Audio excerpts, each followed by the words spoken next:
Ai, essa AMD é demais. Essa AMD é demais, cara. Mais uma vez a AMD trouxe um processador que não faz muito sentido na minha opinião, tá? Ela traz alguns processadores muito legais aí numa nova rodada de lançamento, mas tinha que ter um, né, pra gente falar, cara, esse daqui realmente parece que era só pra cumprir tabela mesmo, e ela resolveu trazer esse cara aqui. Tô falando pra vocês do Ryzen 7 5700, tá? Você entrou aí na internet recentemente pra pesquisar processador, queria um Ryzen 7, e aí encontrou 5700, 5700G, 5700X. Para quem já conhece o comportamento de AMD, foi uma decepção, mas não foi uma surpresa, né? A chegada desse processador aqui. Mas para quem não conhece, pode estar um pouco confuso e me preocupa o fato de alguém escolher esse processador aqui para montar um PC, tá? Sendo que a gente tem opções um pouco mais interessantes com a diferença pequena de preço. Isso quando a gente está falando na relação custo-benefício ou na relação preço-performance, tá? Como você preferir chamar. E daí pra gente que acompanha a AMD, fica aquela dúvida, né? A AMD quer ganhar mercado, né? Colocando uma quantidade maior de processadores em um line-up, né? É uma estratégia de preço, trazer um processador que custa um pouco menos, né? Contando com a galera que compra ali no impulso, né? Sem entender muito bem, a gente realmente não sabe. E a gente entra aqui nos sites aqui, por exemplo, aqui na Terabyte, ele já aparece aqui para você comprar, Ryzen 7 5700, né? Processador aqui um octa-core, né? Para muita gente pode impressionar à primeira vista, né? Mas quando a gente vai olhar um pouco mais com detalhe aqui, quando a gente compara o line-up, os outros processadores aí que são os irmãos dele, a gente começa a perceber algumas coisas que, né, não fazem muito sentido e a gente, poxa, mas por que então existe esse processador aqui, né? Para ficar mais fácil, né, a gente tem as páginas aqui da AMD que a gente tem os detalhes de todos eles, né? A gente tem aqui várias informações, tem especificações completas aqui que mostram família, aqui geração, litografia, tudo que a gente gosta de ver.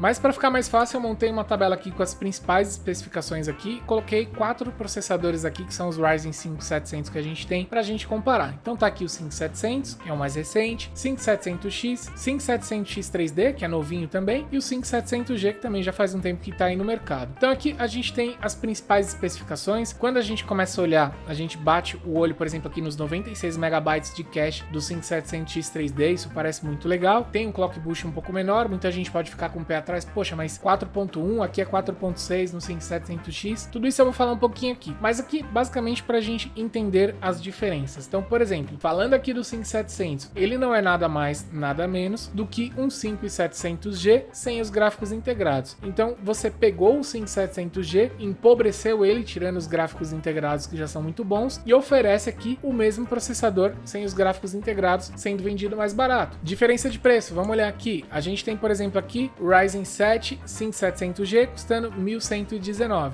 e a gente tem o nosso 5700 custando 1.089. Vamos deixar lado a lado aqui que fica mais fácil para a gente fazer essa comparação. Você olha isso daqui, cara, isso para mim não faz sentido nenhum, não faz sentido nenhum. 1.089,90 para 1.119,90. Não tenha dúvida nenhuma que eu vou pagar essa diferença que é muito pequena e vou ficar com 5700G. E olha que eu nem sou um cara que fala assim, eu tenho medo da minha GPU dar defeito, porque historicamente aqui na minha vida aqui com PCs, GPU nunca deu um problema, nunca perdi uma GPU aqui ou uma GPU me deixou na mão, né? Sempre foi fonte, processador, placa-mãe, bateria de placa-mãe acabava, era o que me deixava na mão. Placa de vídeo nunca aconteceu. Mas assim, para quem tem esse receio, né, de ter uma placa de vídeo e ela parar e você ficar sem gráfico no PC, não conseguir ligar o PC, não dar imagem, faz muito mais sentido você comprar um 5700G, ter um gráfico integrado por R$30 do que você vir aqui e pagar praticamente o mesmo preço em um processador que não tem um gráfico integrado. Em termos de performance, talvez por uma questão ali de construção, isso daqui dá 1%, 2% a mais de performance, mas acredito sinceramente que não chegue a isso. Então realmente é esse cara aqui sem o gráfico integrado, né? A AMD realmente fez isso. Ela pegou um processador muito bom que tinha gráficos integrados, vamos dar uma piorada e tentar vender mais barato? E foi isso que ela fez. Catou o 5700G, tirou o gráfico integrado e botou ele aqui para vender sem o gráfico integrado, tá? Então realmente, cara, não faz sentido nenhum para mim esse processador. Tanto que, se você for em um benchmark aqui e comparar o 5700 com o 5600, que é um baita processador aqui de 6 núcleos, a diferença de desempenho deles é muito pequena. E o 5700, ele só aparece aqui, ó, no geral, com uma nota um pouquinho maior, porque ele é um octa-core contra um 6-core, cara. Então, realmente, a diferença é muito pequena. E eu tenho certeza que se você jogar esses dois processadores aqui com a mesma GPU, vamos pegar aqui, por exemplo, uma 4070 ou uma 4070 Ti, tá? Pensando hipoteticamente aqui. Certeza que em muitos games, o 5600, por ter 32 MB de cache, ele vai empurrar mais do que o 5700 com 16 MB de cache, mesmo tendo 2 núcleos a mais, tá? Só para você ter essa referência, porque um 5600 que custa até R$300 a menos, dependendo de onde você comprar e da ocasião, pode ter o mesmo desempenho ou até melhor em algumas situações, tá? Só para a gente ter a noção aqui que realmente a AMD de vez em quando faz algumas coisas que a gente não entende muito bem. Então você tá falando, Givan, que o 5700 é um processador ruim? Não, não é um processador ruim. Longe disso. É um bom processador. Só que perante ao que a gente já tem aqui no lineup,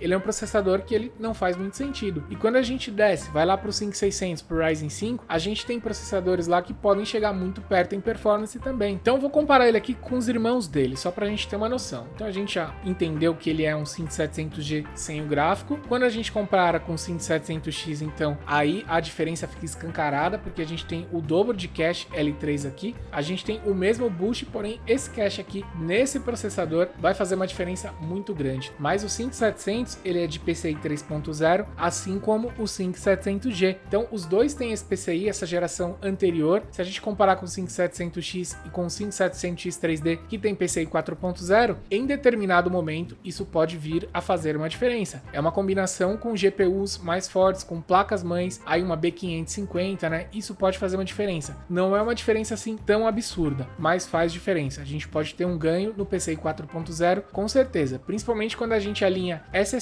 NVMe 4.0 com GPU de PCI 4.0 e processador. Isso só para ficar bem claro, porque em alguns momentos essa diferença praticamente não existe, mas em determinados momentos pode sim fazer uma diferença a questão do PCI 4.0 ou 3.0 do processador. E de cache nem se fala, tá? A gente tem aqui no 5700X 32 MB de cache, a gente tem aqui no 5700X 3D 96 MB de cache. Apesar de ter um clock boost menor, tá? A AMD até tirou um pouco do clock aqui, tirou um pouco o pé aqui, porque senão ela teria criado um monstro aqui, cara, e realmente. E talvez por custo também, né, e por uma questão assim, até de você não canibalizar um produto que você já tem no lineup, né, um Ryzen 9 aí, eles não aumentaram esse clock aqui, porque realmente a AMD teria criado um monstro aqui. Esse processador, para você ter uma ideia, caso você ainda não esteja muito familiarizado com o Ryzen 7 5700X 3D, ele chega muito perto em performance do 5800X 3D, que também é o Ryzen 7, foi lançado anteriormente, só que é um processador um pouco mais quente, né, um pouco mais difícil de resfriar, processador um pouco mais difícil de você conseguir estabilizar. E esse cara aqui não, muito mais simples de estabilizar, oferece ótima performance, é relativamente frio, mesmo tendo 105 watts de TDP, é muito mais tranquilo do que um 5800X 3D na questão ali de temperatura. E é melhor que todos esses outros aqui, tá? Mas a gente tá falando de um processador que custa R$600 a mais do que um 5700, né? Tem uma diferença de R$400 por um 5700X, tá? O preço dele talvez fique um pouco mais atrativo com o passar dos meses, mas atualmente, né, para comprar e usar com uma GPU mais forte, ainda assim, né, não custando muito barato, vale muito a pena, porque realmente é um baita processador. Então, ao mesmo tempo que a AMD traz um baita processador aqui, ela também faz uma coisa que a gente não entende muito bem, tá? Porque quando a gente pensa na relação custo-benefício, esse cara sendo muito mais caro do que esse outro daqui, ainda vale muito a pena, né? A gente olha para ele, a gente enxerga o valor que ele tem pelo que ele pode entregar. Agora, esse outro processador aqui, para quem acompanha as gerações de AMD, acompanha os processadores aqui, tá um pouco mais por dentro aqui do lineup, vê que realmente é um cara que não faz muito sentido. É ruim comprar um computador que já venha montado com esse processador, ou é ruim montar um computador com esse processador? Não é ruim, desde que você saiba o que você está comprando, desde que você alinhe a sua expectativa, né, entre o que ele pode entregar e o que você deseja para o seu PC, e desde que você não esteja deixando de comprar um outro processador que muitas vezes custa até menos, para comprar esse cara aqui custando mais caro para ter basicamente ali o mesmo desempenho, tá? Só para você entender essa relação aí. De qualquer forma, é um octa-core muito legal, ele pode se sair muito bem em aplicações profissionais, mesmo não tendo os melhores aqui dos caches aqui no nível L3, ele pode empurrar muito bem um programa de design, um programa de edição de vídeo, combinado ali com uma boa GPU, é muito bom para renderização, porque realmente 8 núcleos ajuda bastante a acelerar ali o trabalho, os processos, tá? Mas quando a gente tem o 5700X aí por R$200 a mais, talvez vale mais a pena a gente pensar em pegar esse processador aqui, que do meu ponto de vista é muito mais completo, entrega muito mais desempenho, do que a gente economizar essa grana e partir para esse cara aqui, né?